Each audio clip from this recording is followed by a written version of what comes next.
deportation of illegal immigrants will continue. Good morning. Our lead story. Iñárritu, Del Toro and Cuarón are the three major Mexican directors currently working in Hollywood. The Three Amigos came out of a new wave of Mexican cinema in the 90s, right after what is arguably the worst decade of Mexican cinema. Quote, "Films were badly edited and the camera work was terrible.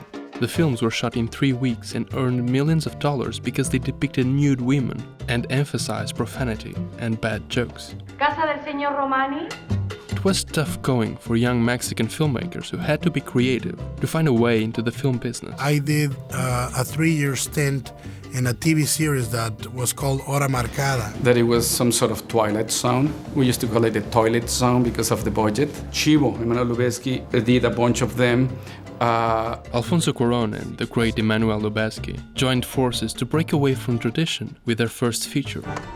With Love in Times of Hysteria, the two started a filmmaking journey in stark opposition to, quote, couple of decades of Mexican cinema in which the sense of style was almost lost.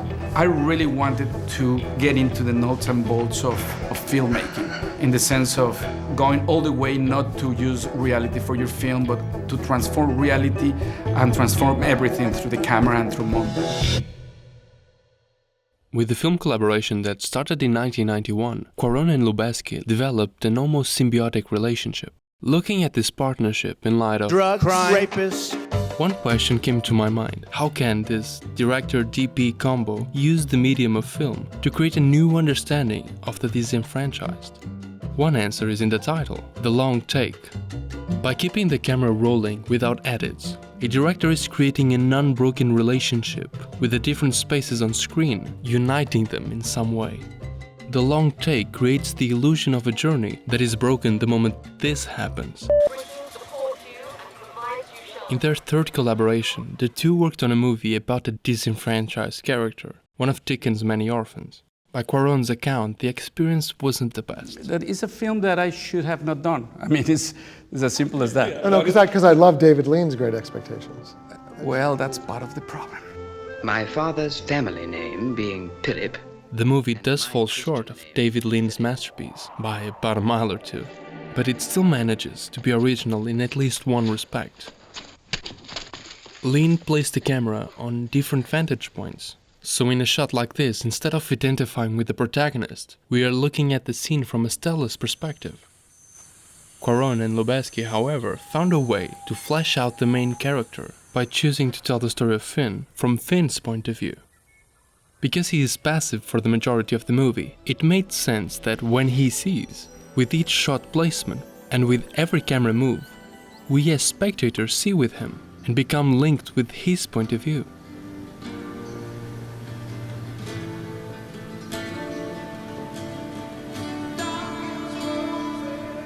The scene we'll look at happens at a narrative crossroads. Finn finally takes action, and at that point, the camera is let loose in one of the most sumptuous long takes ever committed to film.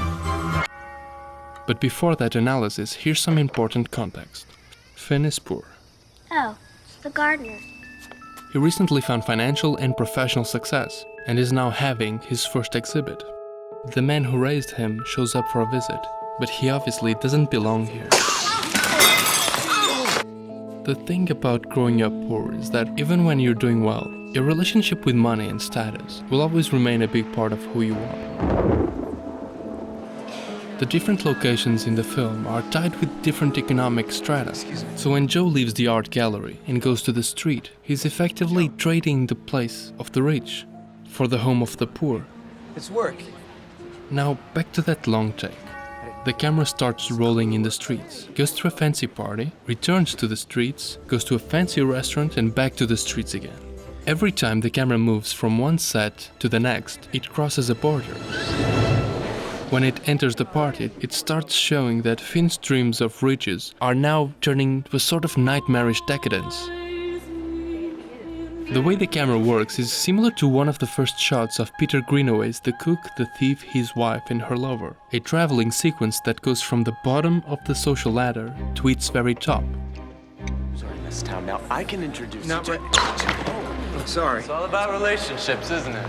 When the camera and the protagonist return to the darkness of the streets, we accompany his emotional turmoil. He's torn between worlds, between transforming to fit in this new culture or accepting his roots. He chooses to run towards Estella, his childhood love, and the camera runs alongside with some disguised edits.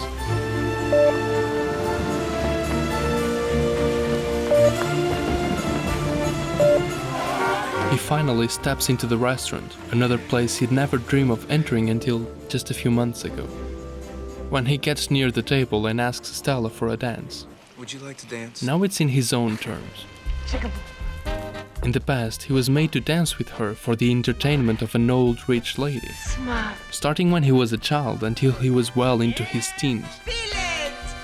Now in this scene, he breaks free from the grasp that the rich have over him and crosses one last border, when he brings Estella to the streets with him. At this point, he's finally beginning to reckon with his roots, finally beginning to reconcile with being poor in a rich people's world.